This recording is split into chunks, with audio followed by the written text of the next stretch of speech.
On the day when President Biden got his 200th federal judge confirmed by the Senate, another flag was found flying over another home of a Supreme Court justice, signifying full support for Donald Trump's attempt to illegally overturn the last presidential election and for the violent horde of Trump supporters who attacked the Capitol on January 6th, just across the street from the workplace of Supreme Court justices. And this second flag was owned by the same Supreme Court justice who got caught last week with the first flag. Last week, the New York Times reported that Justice Samuel Alito, who was appointed by George W. Bush, remember, not Donald Trump, George W. Bush, was caught flying the American flag upside down at his home in suburban Virginia, a short drive from the United States Supreme Court. Today, the New York Times reported that Justice Samuel Alito, who was appointed by George W. Bush, say that again, not Trump, George W. Bush, has been flying another flag at his summer home in New Jersey. That flag says, "Appeal to Heaven." The Times reports this time it was the Appeal to Heaven flag, which, like the inverted U.S. flag, was carried by rioters at the Capitol on January 6th. Also known as the pine tree flag, it dates back to the Revolutionary War, but largely fell into obscurity until recent years and is now a symbol of support for former President Donald J. Trump, for a religious strand of the Stop the Steal campaign, and for a push to remake American government in Christian terms. Justice Alito, who, let me remind you, was appointed by George W. Bush, declined to respond to questions about that flag at his vacation home after blaming his wife for turning their American flag upside down at their other home, telling the New York Times last week, "I had no involvement whatsoever in the flying of the flag. It was briefly placed by Mrs. Alito in response to a neighbor's use of objectionable and personally insulting language on yard signs." Good luck making sense of that. Only in the perversions of Samuel Alito's brain does it make perfect sense that when your neighbor bothers you, your wife, of course, turns your American flag upside down. We have all known that it is an outrage that the most corrupted judge in the history of the Supreme Court, Clarence Thomas, has not recused himself from cases involving Donald Trump and has brought that Donald Trump has brought to the Supreme Court, trying to get immunity for his illegal attempts to overthrow the presidential election.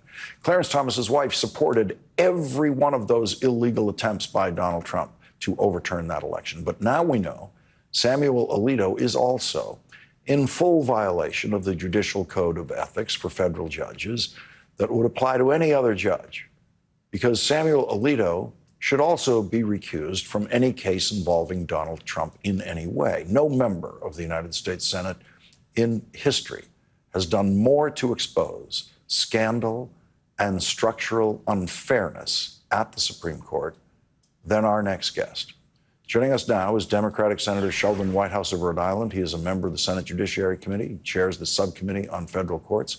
He is also the author of The Scheme: How the Right Wing Used Dark Money to Capture the Supreme Court.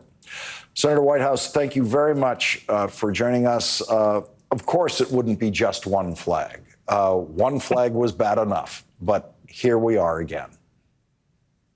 Here we are again. It's not enough to be a Supreme Court justice flying one MAGA battle flag at your house. You got to have two houses and fly two MAGA battle flags, one at each house. It is stunning.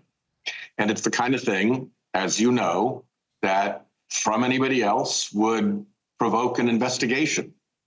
And all we get from Justice Alito are self-serving statements on Fox News, which is a forum in which you can lie with impunity. You can make it up. It's not an official statement that would be subject to sanctions if you didn't tell the truth.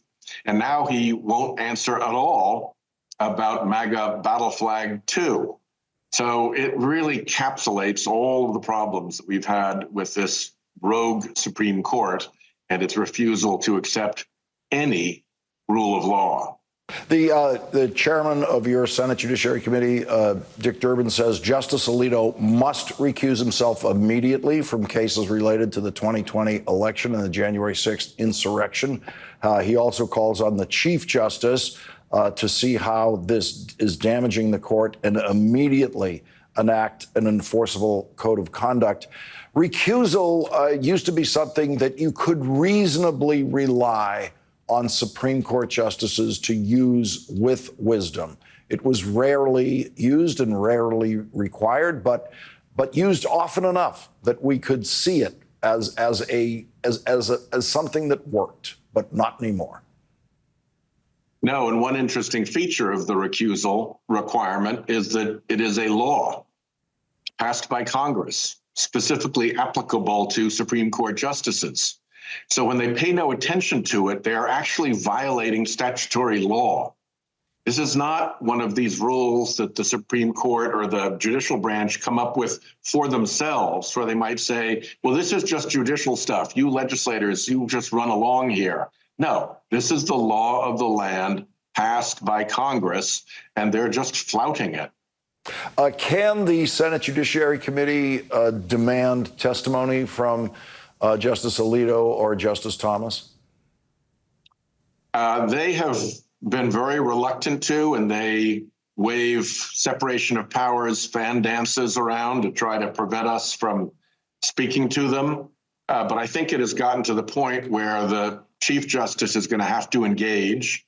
And I think you'll see some more action on that shortly out of the Judiciary Committee. And I think the Judicial Conference is also can be expected to engage further.